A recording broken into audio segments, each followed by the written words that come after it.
Hi everyone, I am so happy nga naabot ko din sa Kabasbaran. I never thought na maabot ko din no.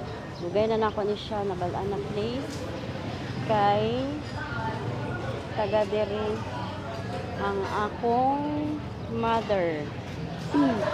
Always niya ni ginakwento iyahang childhood memories ani nga place.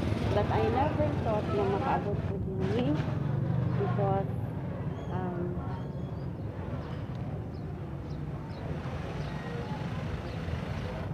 it seems na walay chance. Pero bigla lang nagkaroon. So, I'm here.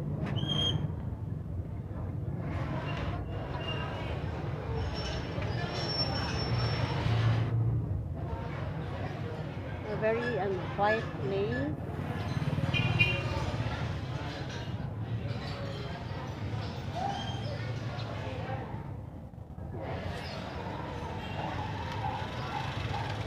And more places pa na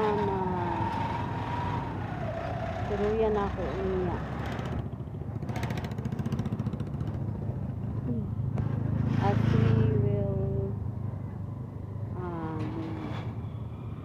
traveling around going home to Jensen. So, mga ilahang market. Ako sa ilahang market. Bareo. This is the marketplace.